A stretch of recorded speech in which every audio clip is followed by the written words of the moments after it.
I checked out FragPunk, which is a team-based shooter. It's the latest in the, I guess, closer to your Valorants and your Counter-Strikes, but this is a 5v5 squad shooter. And I'll be honest, I saw the trailer for it and I was like, there's a cool thing about this game I want to see, but I don't want to see any of the rest of it, because this game is basically taking all the parts from other squad shooters, other shooters in the sense of the gameplay styles, the menus, the aesthetic.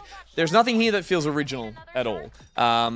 What this is, it's a hero shooter. It's a free-to-play one, so there's a bunch of heroes or lancers that are available from the beginning of the game, and the main mode, or the main kind of like versus mode that they're touting, is a bomb defusal style Counter-Strike mode.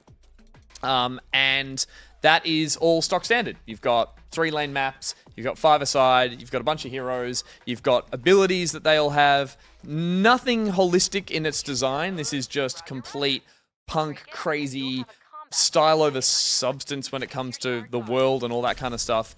But the big factor that they're selling this game on is the cards that are available at the beginning of rounds that are modifiers for the matches that you play. So while you do have powers, and you've got, you know, kind of like Valorant or Overwatch, your characters all have, you know, the scout can put out a pulse wall that senses enemies. Another guy can drop smoke that poisons the other team. Pretty stock standard in terms of like the characters and the shooting. It is just like regular weapons and kind of like some weird techie powers. The cards that you play, or that your team decides to play with, can have huge effects on the battle. And they're really interesting from what I've seen, what I've played, but from also what I've seen. So this is the main objective, chucking down a converter on a spot and having the team either disarm it or it explodes. But in between rounds, you'll gain a currency known as shards, and you'll start with 0 and you'll collect more shards the better you do, and then you can cash that in between rounds and purchase cards for your team. You might need to collectively all chip in to get a card, because you'll see a little outline of here's the 3 cards you can pick from. These include things such as the map will be covered in snow so everyone can slide around. Everyone will get a little turtle on their back so you can't get shot in the back. The other team has giant heads. Your team doesn't take any headshot damage. Grass grows over the whole map so you can crawl around and be stealthy in it. Like, it's reasonably creative for... It's the most creative part of a game that feels incredibly derivative in every other sense. So that is the big selling point of FragPunk, and it is actually really interesting when it works. Everything else here just kind of like washed over me as I played it. It felt kind of like a Into the Spider-Verse version of Valorant, where every character was oozing way too much attitude. It has the vibe of a video game made to be in a movie that doesn't exist in real life. It has that kind of energy. That's not to say there's not creativity out on show here. Like, individual elements and the way it's all put together is creative. I just think holistically it just feels quite obnoxious in its just like hero shooter form. Like, there's nothing here. Overwatch gets mad credit for like really building a universe. Even Valorant has a kind of slickness to its style that feels relatively unique. Here it is just a little bit of everything, and all wrapped around a kind of like core Counter-Strikey gameplay. So yeah, the big part is the cards, and they do feel really cool to play with. Whether or not that the lasting impact of playing with those modifiers is interesting and stays fun, I've only really played maybe like 3 or 4 hours. The servers went down today, so I didn't have much time with it. But that seems to be the most interesting part. And again, there's an interesting power shift as the games go on, based on the fact that the better you do, the more shards you have to spend. And then it's almost like your team watches the cards each round and goes, oh, we're all going to try and put enough shards into this card to get it. So you collectively have to kind of have good team communication to say, this card works better than the other one. So, for example, here on the screen, you're saying these are the cards your team has an access to. Oh, I couldn't work out how to get rid of that. And then the shards are the currency at the top. Those little yellow icons up there. Sorry, do you all share the same cards?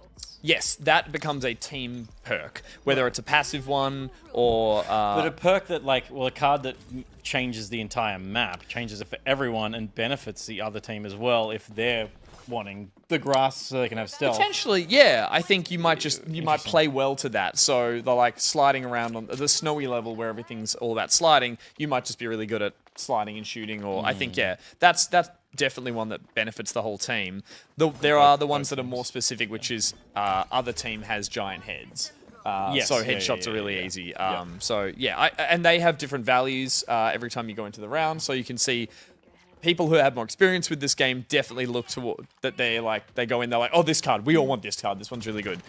But again, I'll give them props for the creativity there. They seem like that is where they've had fun with the game. They've gone, hey, this card gives everyone a little fiery pooch that runs behind every teammate and attacks as well. So suddenly you all run out of there like in this serious, like, yeah, we've got guns and it's so cool. And it's like everyone's got a cute little, a little fiery puppy. Or as I said, the turtle on the back is just a giant plushy turtle that everyone's running around with on their back. So I appreciate that there's some cool creativity there. And I think there could be some interesting combinations. I never really got beyond that because by the time you're over the 3 rounds or 3 or 4 rounds, you're only applying 2, maybe 3 cards to your side, and then you switch over and do attack, defend, that kind of thing as well. So yeah, it's that's cool. And as a free-to-play game, I would say if that interests you, you can go, I want to see how that feels as a variable in this kind of tried and true style of shooter. Nothing else really on show interested me. The heroes I found, or the lancers, were not particularly interesting personality-wise. The weapons, Love the designs though. yeah, I do really need something holistic though. I need Yeah. it to come from like a world, even just sort of a setting, or hey, this is a big tournament being run or something. Just giving me characters that are oozing personality and nothing else, I find is quite like, yeah, I just don't really gel with that. There are locked lancers, there are currencies in there. There's a lot of currency I didn't wrap my head around. There's a premium one, there's a battle pass. There is a currency you will earn and grind very slowly to buy other characters, and I always appreciate that. I'm never going to play this game for long enough to do that, but I do really like when that exists. And then it looks like there's a bunch of other modes they've put in there, like standard team deathmatch and like a zombie mode being a infected mode where no one is playing them. Like every time I tried to pick those, everyone is just playing the standard mode there. No one seems to be playing the other one. And so it's between that and ranked, I think, is where it's going to try and find its footing. There's a Twitch Rivals tournament of this in the next week. So they're trying to boost it. I think they're putting some high-profile Twitch players or streamers behind this game to try and see if it can pick up the same momentum as something like Valorant. I personally don't know if it's going to do that well, but it's definitely not going to die on its ass the way Concord did because it's free. So I think that gives it the advantage to at least live through its teething issues. It's currently only on PC, but it's coming to console later on. And so yeah, I think those games can just run off their free-to-play model. What an impossible space to try and enter. Oh, That's absolutely. kind of the The vibe The as only well. way you can enter live service these days is making your game free. Oh yeah. Oh yeah, for sure. That's an obvious one, but Yeah. also just even free. Like there is still But even then, enough there's variety still there, so and there is many. enough loyalty to certain games. I Yeah. don't know what this. I don't think the cards are a strong enough selling point to make this like they are a novelty, and that's why I played it to experience it. I saw the trailer with the grass one, and I was like, that is so cool. Suddenly a map, everyone is just crouching, and it goes from a run gunner to just everyone's like creeping around, going and jumping out at each It kind other. of Like seems that was like cool. if Valorant was also Balatro. I mean, cards. wrong? Yes, there's. Everything I know what Nah. you're saying. Yeah. There's not a Like the cards are Joker multiplier. cards. Well, they're not multipliers. They're But not all of them are multiplayers. yes, Ruby. It is just like Valorant Yeah. meets Balatro Thank in you. that sense. But yeah, I'm look, smart. The crossover we've been waiting for. yeah. Yeah. I We've all been also waiting. I also struggle with sweaty mouse and keyboard shooters. I yeah. don't have the reaction speed anymore. I did okay. I did not do well. And hopefully when console drops, I might have a chance. But I think I'll be over it by then. Snap 2. Fair enough. That's FragPunk, baby.